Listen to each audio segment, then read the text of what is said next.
Olá, que bom que você está aí. Eu sou José Marcelo Santos e este é o Novos Caminhos. E no programa de hoje a gente vai falar sobre um assunto muito importante, principalmente para quem mora nas cidades de médio e grande porte no interior desse país.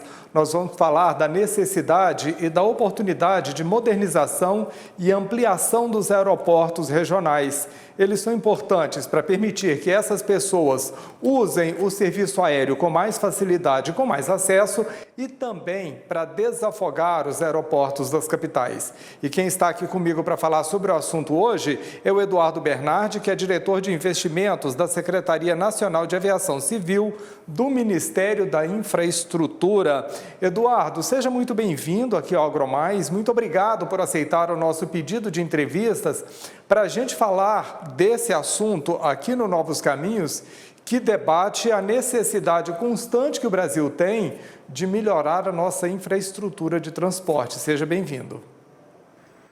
Obrigado, Marcelo. Eu que agradeço o convite. É sempre uma oportunidade a gente conseguir falar das nossas realizações aqui no Ministério da Infraestrutura em prol desses aeroportos regionais que, como você já falou, trazem desenvolvimento regional para o interior do nosso Brasil. E amplia também o acesso ao transporte aéreo, né? Nesse processo, me parece que tem duas vertentes, uma de reforma e modernização, com investimento de R$1 bilhão, e outra de concessão, né?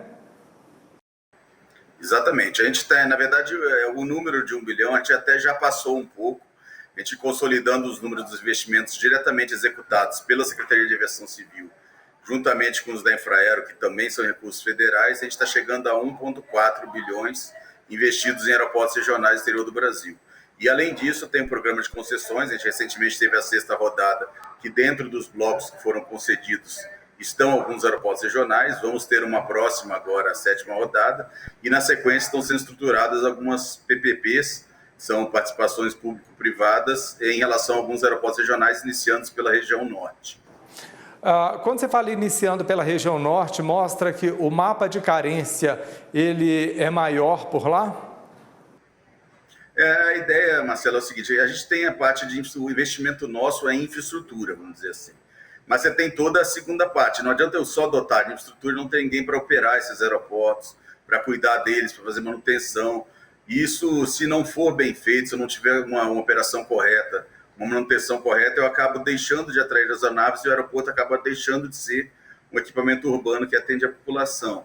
Então, isso acontece principalmente na região norte do Brasil, onde os municípios são municípios pequenos, em termos de receitas, e esses municípios acabam não tendo tantos recursos para poder operar seus aeroportos. Por isso que a ideia dessa PPP é que se comece com a região norte, para que não seja só dotar de infraestrutura, e sim dotar de infraestrutura e ter condições para que esses aeroportos sejam operados e estejam disponíveis para a população. Quando você fala nessas parcerias público-privadas, como é que elas vão funcionar? A União entra com uma parte, a iniciativa privada entra com outra, né? Já estão definidos os percentuais de participação?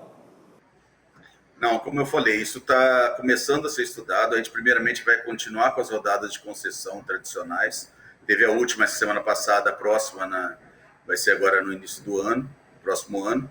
E aí sim vai estar sendo estruturado esse PPP. A SAC está estruturando isso. Nós estamos fazendo investimentos, principalmente na parte de infraestrutura desses aeroportos regionais, para que aí então, com esses investimentos já feitos ou em andamento, se discuta quais seriam os percentuais de cada parte, do público e do privado, nessas participações. E quando a gente fala de levar mais aeroportos para o norte do país, a gente está falando de cidades onde às vezes o acesso se dá por via, pelos rios, né? Não tem muita rodovia para levar a essas regiões, a essas cidades, e aí muito desse acesso acaba se dando pelo transporte aéreo regional. Isso pode intensificar, inclusive, a prestação desse serviço nessas regiões? Sim, a ideia é exatamente essa. Na região amazônica, vamos dizer, na região norte do Brasil, é uma questão de acessibilidade esse transporte aéreo. Muitas vezes eu tenho uma situação de emergência que as pessoas precisam ir a um hospital ou ter um atendimento e minhas opções são ou eu vou de barco, passo 1, 2 dias num barco, ou eu vou de avião, chego em 1 hora, mais ou menos. Então a gente vê que é uma questão, inclusive, de cidadania, esse tipo de coisa. E a ideia, então, é que a gente consiga dotar essa infraestrutura desses aeroportos e assim ampliar o acesso da população ao transporte aéreo na região, não só na região norte, mas com foco principalmente na região norte nesse momento. Como é que essas cidades são atendidas hoje para o transporte aéreo? Em geral, elas têm um campo de pouso, uma pista de pouso apenas? Isso, elas têm aeroportos que foram construídos na década de 60, 50, 70. Vários aeroportos foram construídos, mas é o problema que eu citei ali atrás.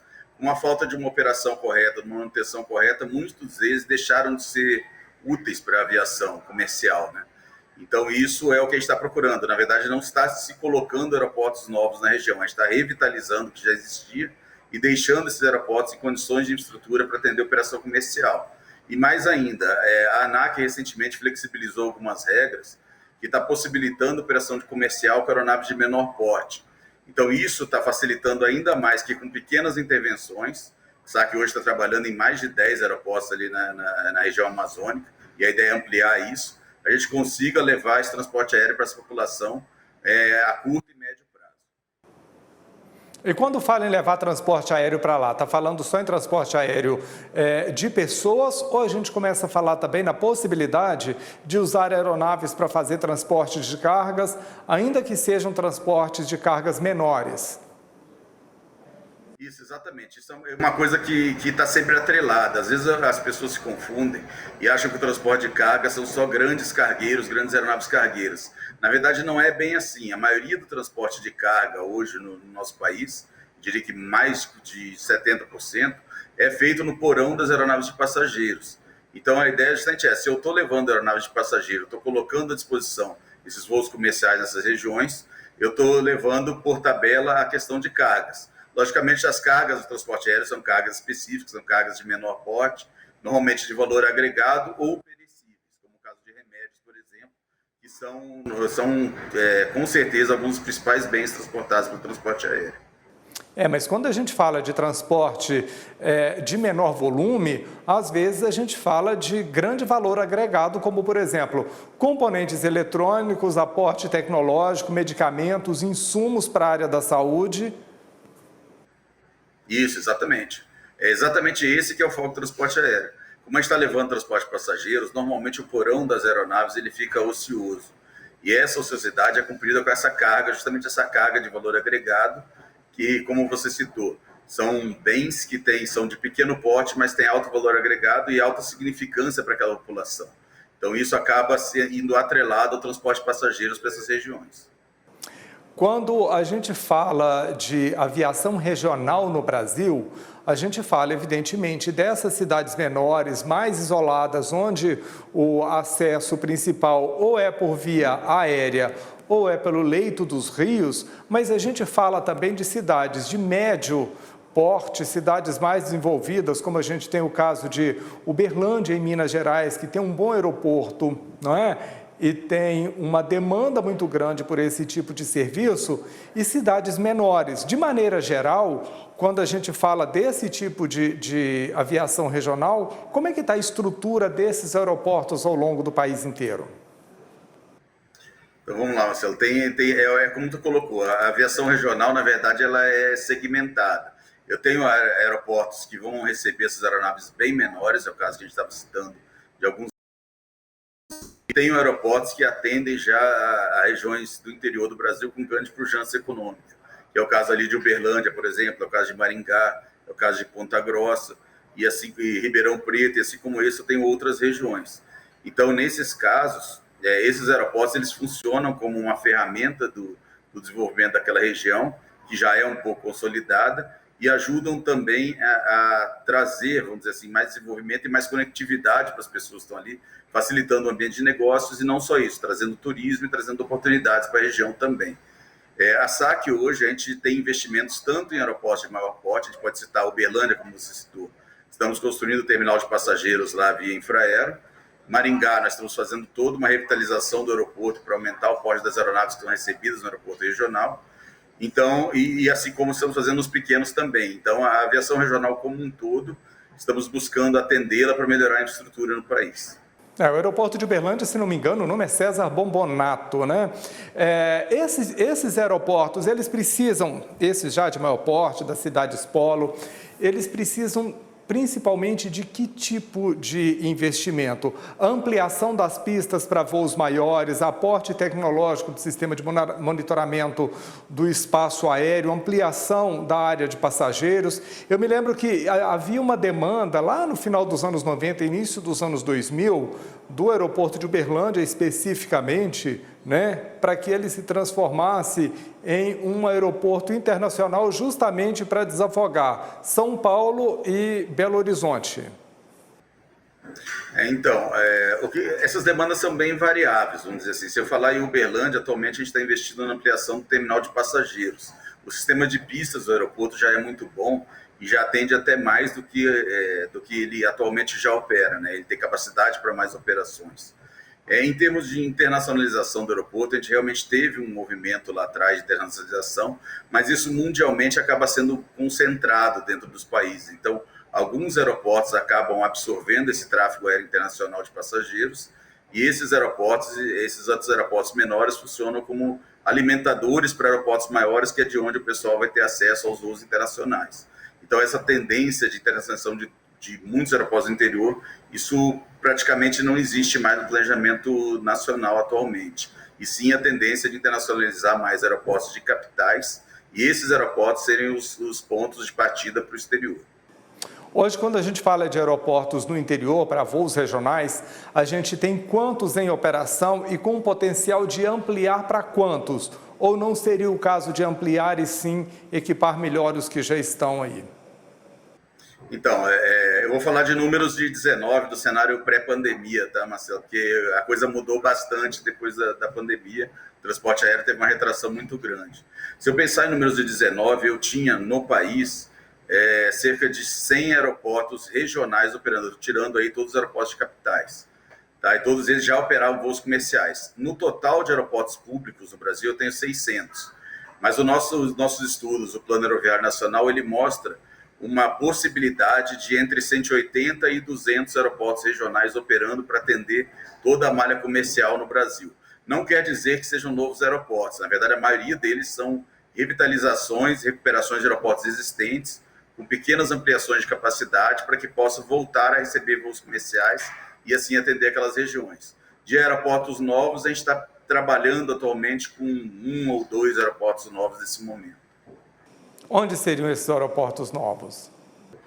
Nós estamos estudando um aeroporto que vai atender a Serra Gaúcha, no Rio Grande do Sul, que autorizamos recentemente a licitação de projetos. Um aeroporto que fica estrategicamente localizado no município de Caxias do Sul, mais próximo da região ali de Gramado, Canela, região das Hortênsias. Então, a ideia é que ele atenda não só a parte comercial, a parte industrial que tem em Caxias do Sul, mas também a parte turística daquela região das Hortênsias. E o outro aeroporto é um aeroporto bem voltado para um eixo do agronegócio, que é o aeroporto de Balsas.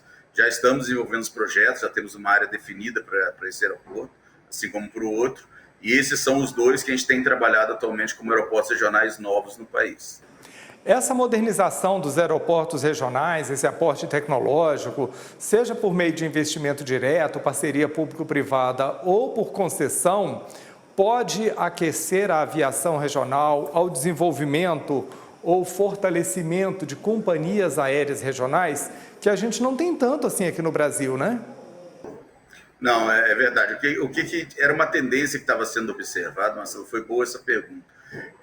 Quando a gente pega os números de crescimento da aviação, ela vinha crescendo num ritmo acelerado, depois reduziu, mas continuava crescendo até 19.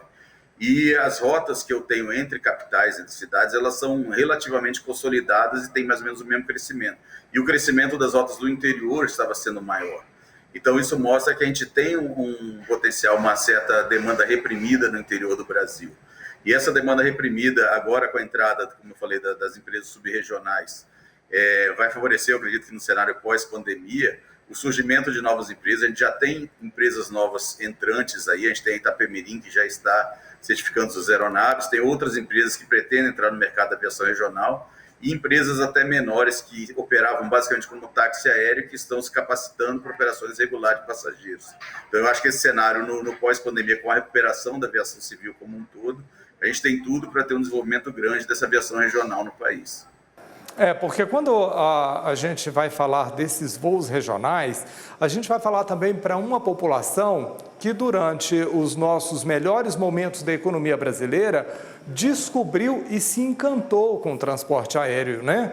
Mais rápido, mais seguro e mais barato.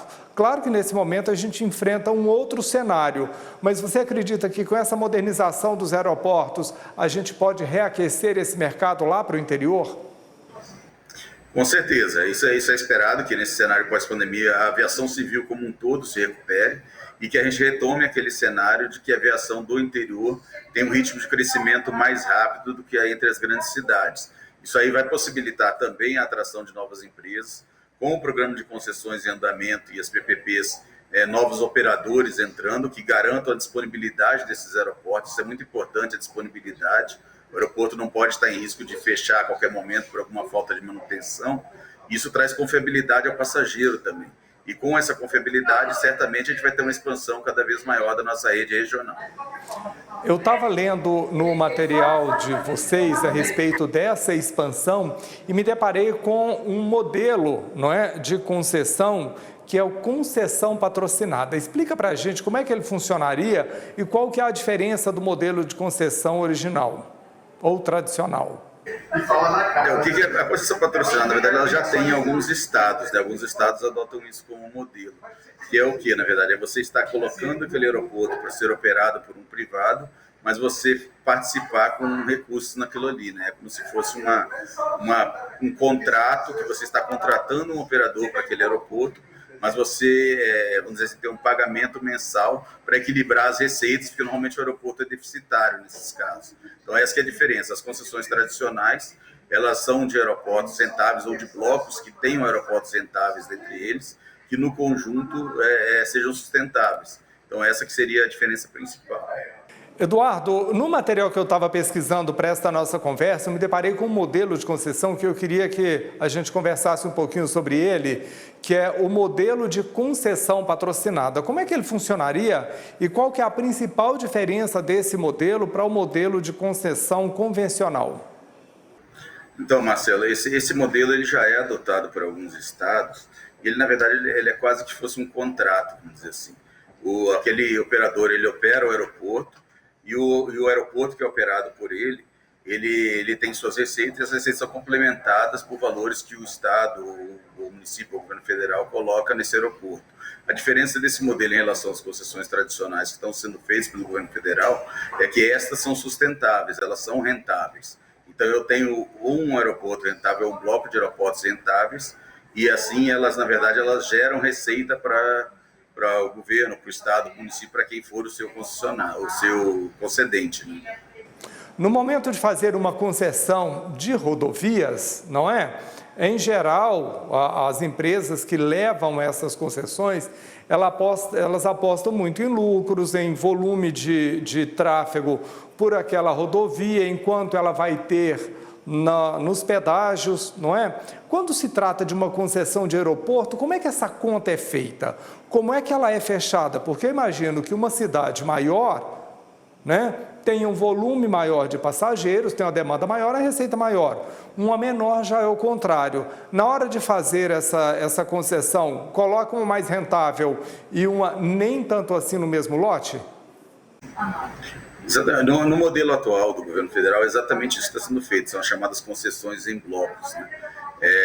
A secretaria ela tem uma equipe dedicada a esses estudos, que ela avalia em relação aos blocos, os aeroportos rentáveis e os não rentáveis são colocados em conjunto, de modo que faça sentido a composição daquele bloco e que ele tenha atratividade para o investidor.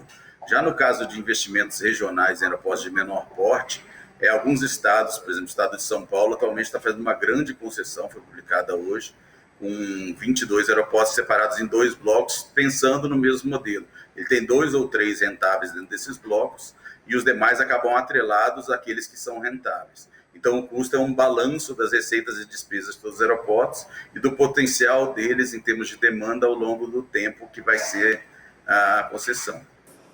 Com esse trabalho que vocês estão fazendo agora de expansão da aviação regional no Brasil, Você acredita que em quanto tempo todo esse trabalho já vai ter terminado, esse 1 bilhão e 400 milhões de reais já terão sido aplicados e com esses aeroportos já em funcionamento, além das parcerias público-privadas e das concessões?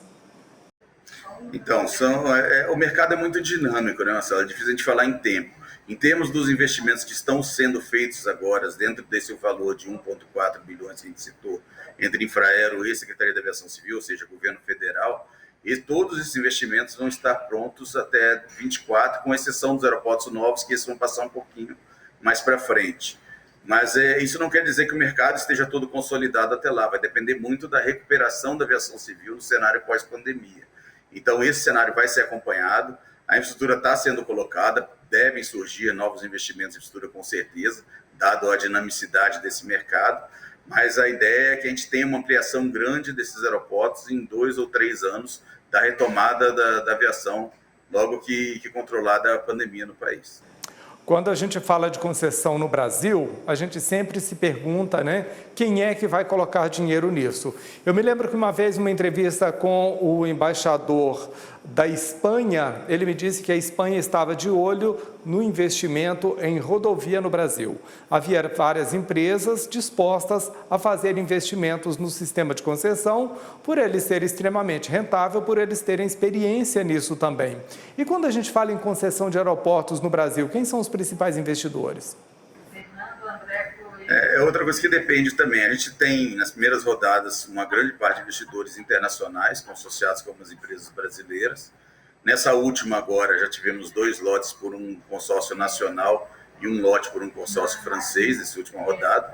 E quando eu penso naquelas concessões menores, que a gente estava comentando agora, concessões de aeroportos regionais puramente, normalmente os participantes vão ser empresas nacionais que têm alguma sinergia com aquela região que está investindo ou que tem interesse, vamos dizer, no desenvolvimento. Empresas, por exemplo, um bloco do agronegócio, empresas que têm vocação para desenvolvimento do transporte aéreo voltado para o agronegócio. Então, isso é uma coisa bem variável. Isso depende muito de como será estruturada as concessões. Uma concessão estadual é bem diferente de uma concessão de grande porte.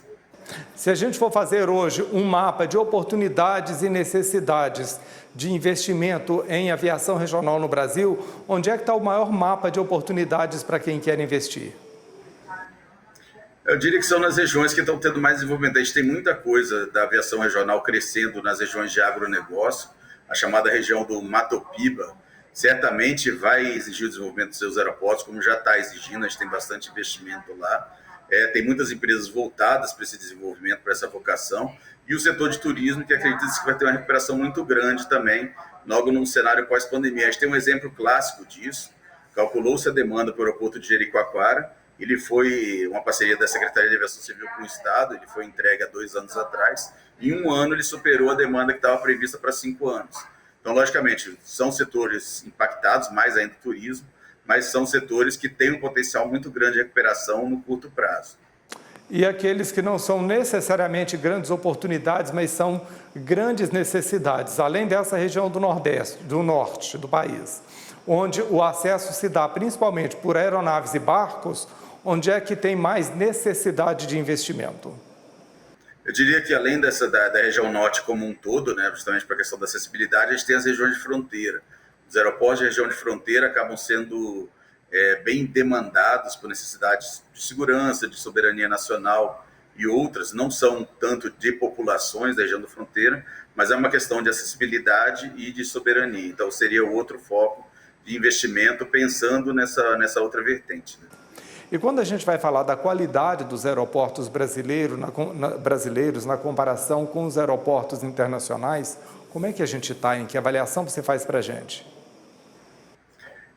Em relação aos grandes aeroportos, eu diria que a gente tem um salto muito grande de qualidade. A gente tem uma pesquisa que é conduzida pela Secretaria de Aviação Civil, que mostra que a percepção do usuário cresceu bastante e aumentou, e a satisfação do usuário com o transporte aéreo é uma alteração muito grande em relação aos tempos anteriores. E agora, com os investimentos nos regionais, a gente está colocando um equipamento urbano à disposição de populações que antes não tinham esse equipamento urbano.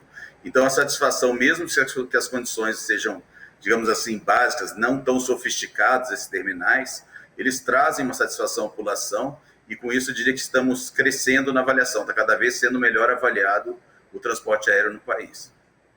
Agora mesmo, ao avaliar a situação dos aeroportos brasileiros, você estava falando, né, que existe um pré-pandemia e um pós-pandemia. Por isso que muitos hoje ou não estão em operação ou estão em situação de média operação ou baixa operação, né? Se a gente pensar no momento pós-pandemia, em quanto tempo você acha que a gente vai ter uma efervescência novamente no transporte de passageiros e no transporte de cargas por aeronave no Brasil? Essa crise passa em quanto tempo? Então, isso é uma coisa bem difícil de se ver, porque isso depende muito de como o sentimento da população, do usuário, em relação ao transporte aéreo. A gente viu, acompanhando o movimento no ano passado, em 2020, que quando a pandemia reduziram-se os casos, o transporte aéreo começou a ter uma forte recuperação. Com o retorno da quantidade de casos, teve novamente uma depressão no transporte aéreo. Então, isso é uma coisa diretamente ligada à confiabilidade da população nesse tipo de transporte e na superação da pandemia. Eu acredito que a gente está próximo dessa superação e aí a expectativa é que o mais rápido possível a gente consiga realmente retomar os números que estavam em 2019 e a partir daí o crescimento. Mas é difícil dizer um prazo que vai ter essa retomada, porque depende de muitos fatores ainda. Muito bem, eu conversei aqui com Eduardo Bernardi, que é diretor de investimentos da Secretaria Nacional de Aviação Civil do Ministério da Infraestrutura. Eduardo, quero muito te agradecer pela entrevista, muito obrigado por estar aqui para a gente falar de um assunto tão importante, que é o transporte de passageiros e transporte de cargas por meio, né, da aviação regional. Muito bom ter você aqui com a gente, viu? Volte sempre. Obrigado, Marcelo, eu que agradeço a oportunidade. E é sempre bom a gente falar desse desenvolvimento do nosso interior do Brasil e dessa aviação regional que cada vez mais vai trazer acessibilidade ao nosso país. Muito obrigado. E toda vez que tiver novidade, volta aqui e conta pra gente, viu? As portas vão estar sempre abertas. Com certeza. Estamos aí. Um abração. Até logo. Outro abraço. Um abraço para o Eduardo, um para você também, que esteve com a gente até agora. Obrigado pela audiência, obrigado pela companhia. O Novos Caminhos de hoje vai ficando por aqui, mas você pode rever esta e outras edições do nosso programa lá no canal do AgroMais TV no YouTube. Também pode nos seguir pela rede social por meio do @AgroMaisTV. Eu fico por aqui, mas você segue no AgroMais, o seu canal com 24 horas de agroinformação de qualidade todos os dias.